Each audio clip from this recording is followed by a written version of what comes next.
Hey there, welcome back to Manotick StringWorks. Glad to have you here. So please remember to like and subscribe for more video content. So on the workbench today we have this really nice looking walnut and maple Rickenbacker Chinese copy. It's like a 4001, 4003 base. Nice bridge.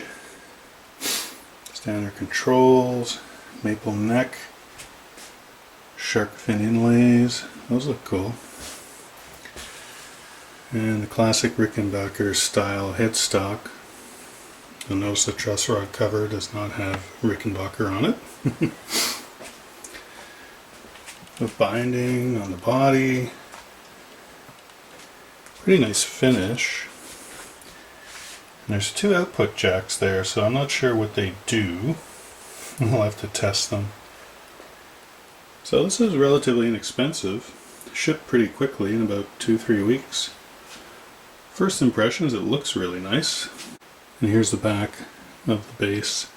So you can see it's walnut with a maple neck through construction. Really nice wood. Finish is super glossy.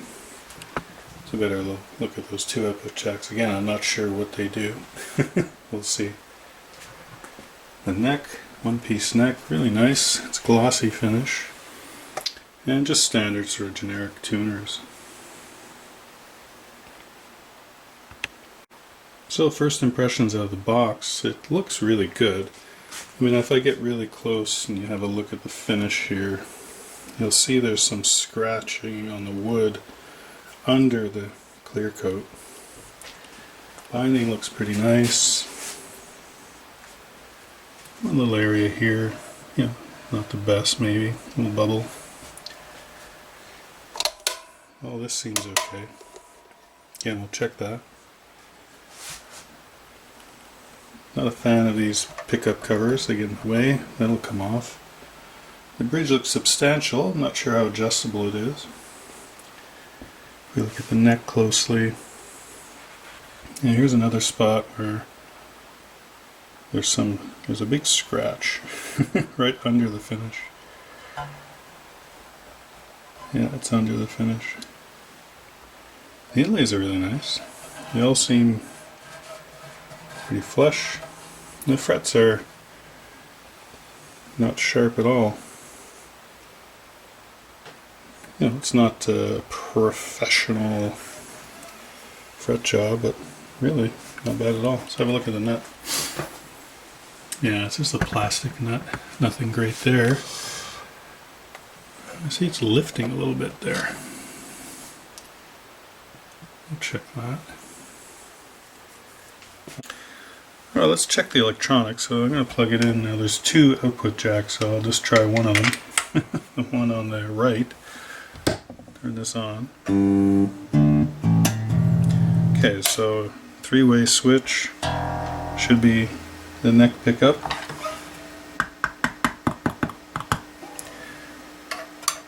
Yep, middle should be both. Yep, this should only be the bridge. Okay, so the switch is wired right. Let's see what we have. So, volume off.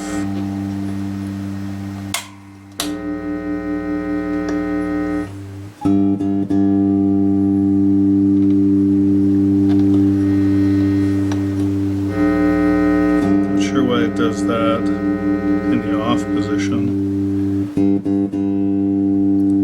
You try this other output jack.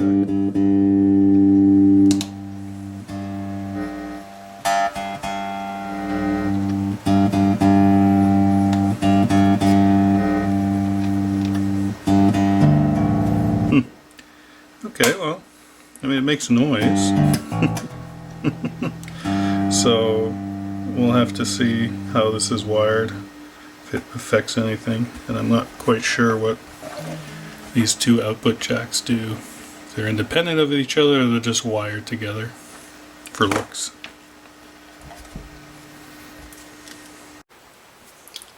Alright, let's look and see what's under this truss rod. I took the screws out earlier.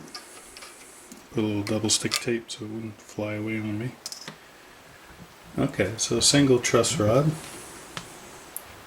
which is not a standard Rickenbacker. Rickenbacker would have a dual truss rod. I prefer a single. That looks like a 4 or maybe a 5, but definitely a 4. Alright, let's see how this guitar is set up. Alright, so the bass is tuned up, so let's check the neck relief out of the box. Now this has been sitting here in my workshop basement for about 3 weeks now. I haven't done anything to it, so let's have a look. So we'll start with 12 thousandths. So we'll measure that at the 7th fret, neck joint, around here somewhere.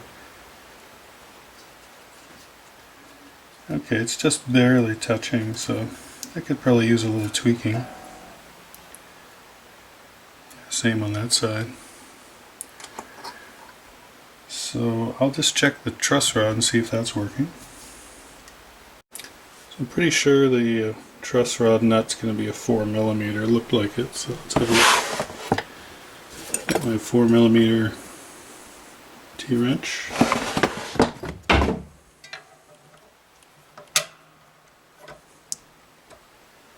Yeah, that fits. So it was a little loose, so we're going to righty-tighty, so we're going to tighten this up. It's turning, it's stiff, but it's turning.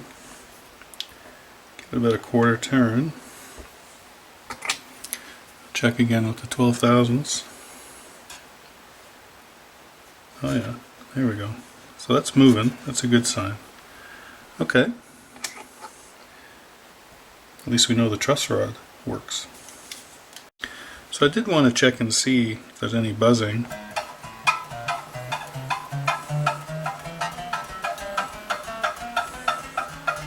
You can do this in the playing position or on the bench. Oh, some buzzing. So probably here, 4th fret.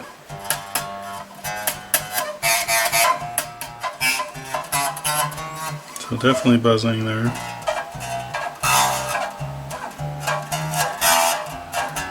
Buzzing on the A string.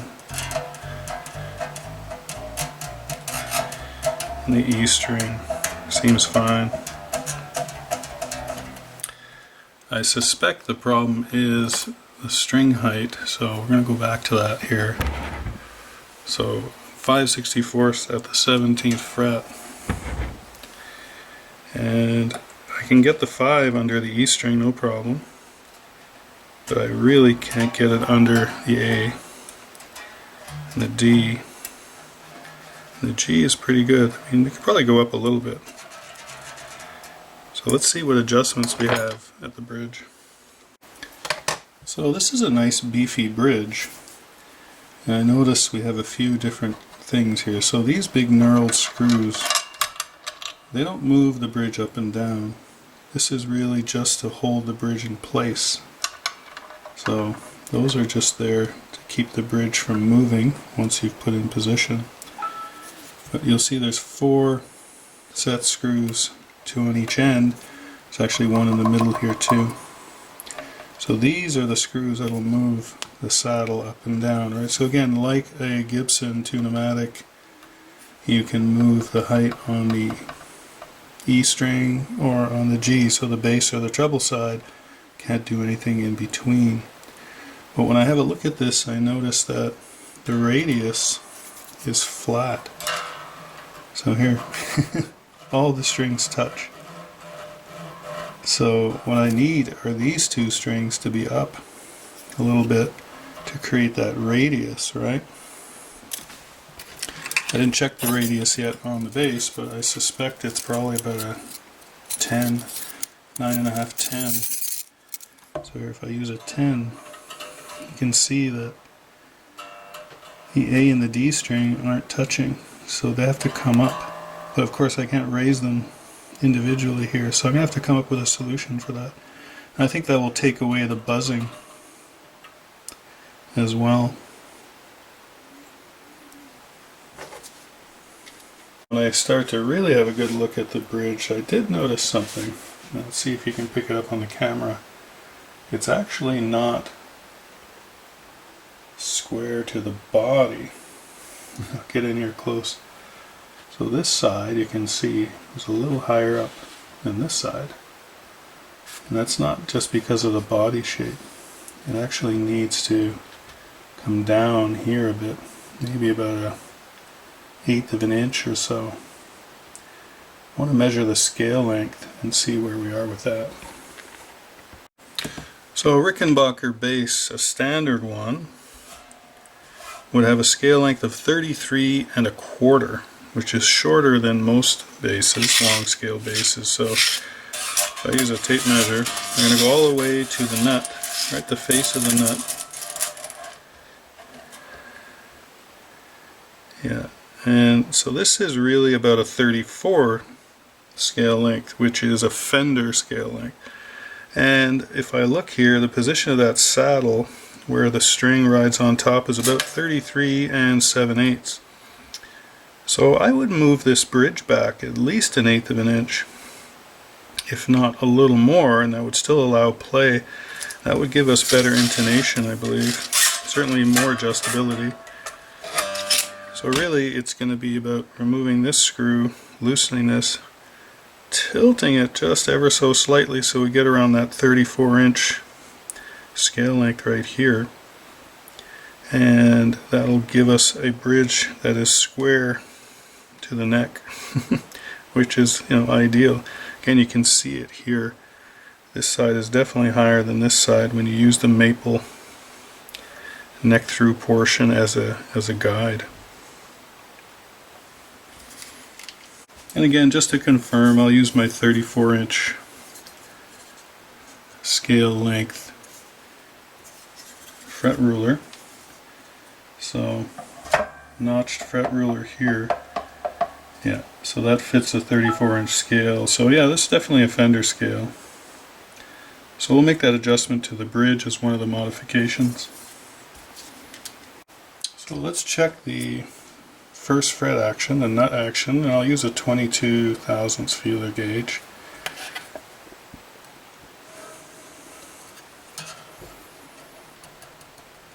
Yeah, you can see there's some bounce. That could come down a bit. Definitely here, look at that. Yeah. So all of these nut slots, especially the D and the G string, really need to be adjusted. Cut a little deeper. Be a lot easier to play, you won't be pushing down as hard. But we'll do that after we make some of the other changes and modifications.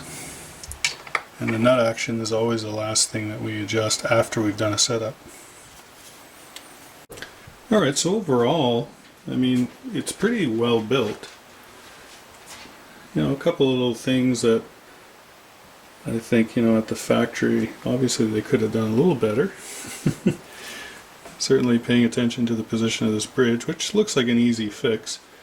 I will have to come up with a solution to raise these two saddles. I don't think they'll just raise by themselves. I'll have to check the adjustments there. I want to be able to raise those up a little bit to give us a radius. We'll adjust the string height. The neck relief is looking good. And from there we'll be able to put this bass into a really good playing setup, so it'll be fun to play. Alright, so stay tuned for the next part where we'll do all the modifications we talked about, and we'll get this really pretty bass playing as good as she can. Alright, thanks for watching. We'll see you in the next video. Bye for now.